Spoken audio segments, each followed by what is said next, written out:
What is going on, guys? This is All Gaming with my review of No Game, No Life episode 5.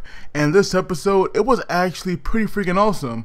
And we see now in the beginning of the episode, it actually starts off with a focusing on Teeth. You know, he's our one true God. And we see now that, that it seems like that they kind of playing, just like giant game of chess. And we see now that these pieces, they're like floating at this heat in space. But we see now that there are these people or beings that ask him all these questions.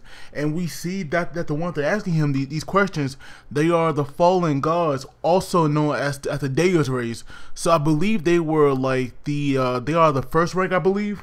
But we see now that they're like questioning, they're not questioning humanity, because clearly they are rising in power and they're also getting a lot of attention. And so they're like wondering if Teeth here, our one true God, they're like wondering if he's on, their side or not. But clearly that wouldn't be fair. So Teeth says that they're not on anybody's side. But we actually learned that, some time has passed here, and Steph has kind of like fallen to the role as being the king, because Sora and Shiro, they have now moved out, and they're now living in like some rundown home, and they even have like this sign on there where they live, so that it's like really easy to find them. So Steph easily tracks them down, and we see now that when she does get there, it's like really dark, and so she actually removed this like piece of cloth that actually let some light in, and which is so freaking hilarious. How they were like reacting to that, because it was pretty funny. And so we see that because they've been in here, that they have never really, like filling out the role as the king and the queen. So Steph here has had to fall into the role herself, and she had been keeping things, at a pretty good pace, because luckily, the whole kingdom did not fall apart, and it's all because of her. And so we see now that she actually, wants to challenge them, so that. Well, for her, she doing this for the rest of the people, because with these two sucking off like this, it kind of makes sense for her to want to take over, because why would she leave humanity in their hands if they don't really want to be there? Because they were saying that it's been pretty hard for them to stay in there, especially in that room, because apparently that bed is like pretty weird to them. And we see now that like in a quick flashback, when they were like sleeping on it, we saw she fell off, and that right there was like pretty freaking hilarious, because we saw Sora, he started to freak out. And so now we see that Steph here, she challenged them. And if she wins, she actually wants to make Sora into a decent person. And so Sora here actually kind of starts to freak out, because he knows that if he does somehow lose, then that means he'll have to obey the rules, and he has to become a decent person. And so now he tried to get Steph here to make him a fulfilled person, which we all know what that meant. But we have Shiro, who actually got pretty upset, and she quickly put it into that. So that right there was hilarious. How Shiro is like always getting in the way and always stopping him, because Sora here was actually going to end up losing on purpose. But Shiro had to remind him that blank never loses, so there was no way that he could lose. And so the game that they played, it was blackjack. But Steph here had the trick where she was practicing, and it imported that she can cheat, and she thought that Sora would never realize that, but it actually made it easy for him to win.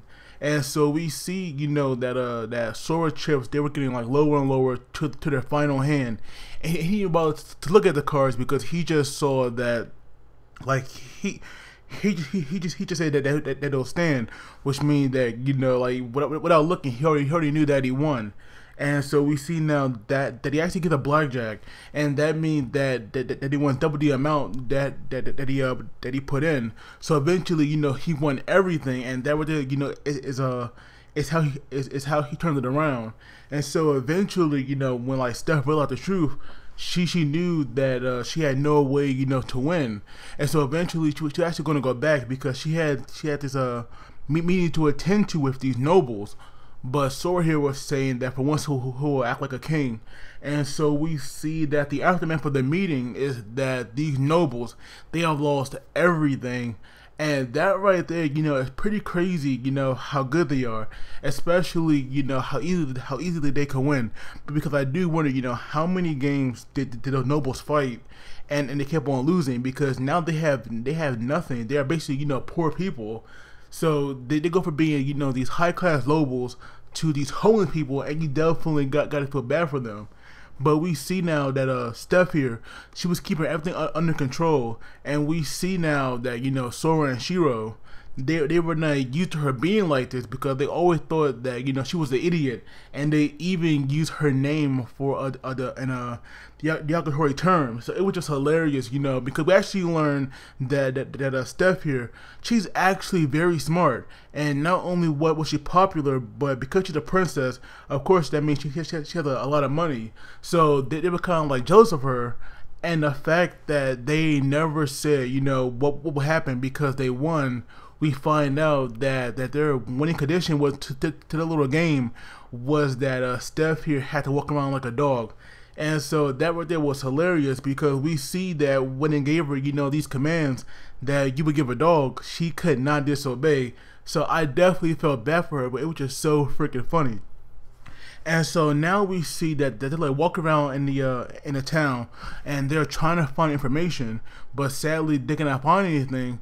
And we see throughout the episode, we have Steph here constantly, like challenging them to all these games, and we see now that she always lost.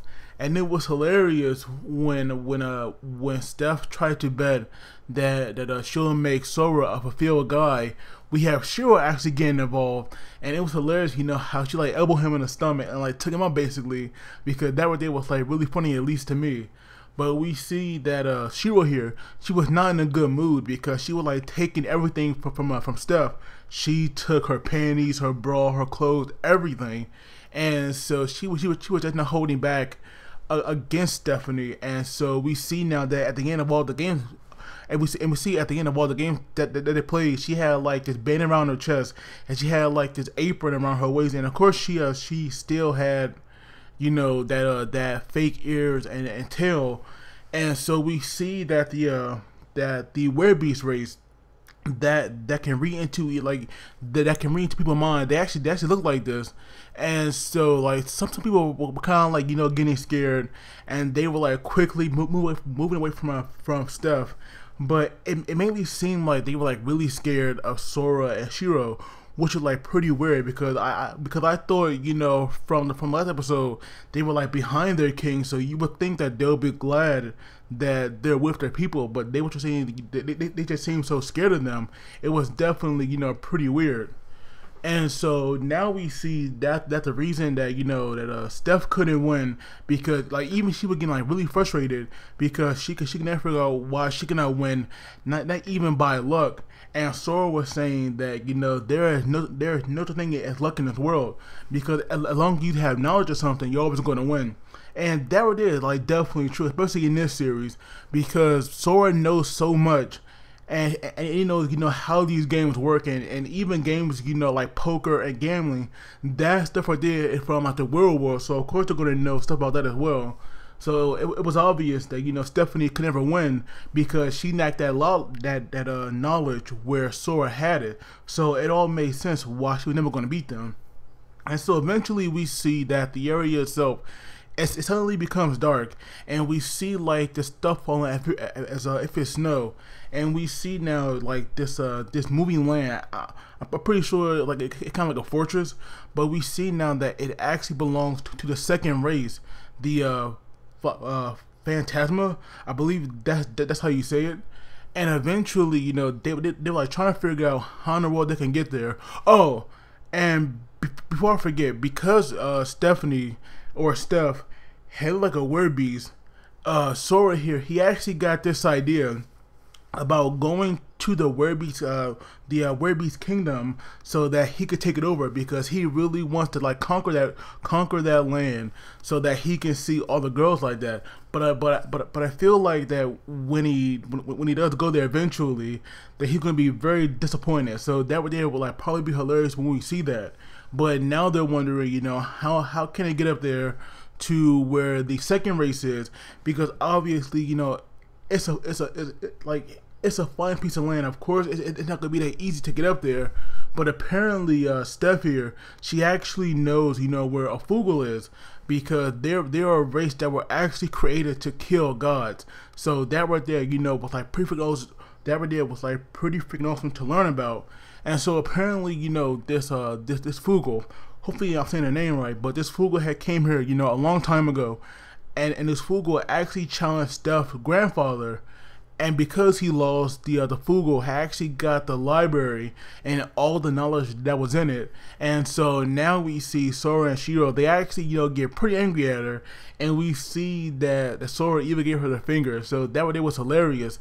And Shiro, had told her to sit and wait while they went to go confront the Fugle. And so now we see that when they do get there, Steph is there. So obviously, things worked out for them. And so we see now that they actually, opened, the library door so that they could go in there. And we see the Fugle now. And I'm not gonna lie, this being, it did look terrifying because we saw that characters, even they were like scared of it. They definitely were. They had that fear in their eye. But we see now that all that fear, it just goes away when they hear the voice, because you never expect such a cute little voice, coming out of this menacing being. So I am definitely looking forward to the game they're going to play, and I feel that that this Fugle, it will definitely find interest in Sora, because this guy is definitely knowledgeable. So even after the game, whoever wins or loses, I definitely don't expect this Fugle to go anywhere. So I'm definitely looking forward to the next week's episode, because it is going to be a good one.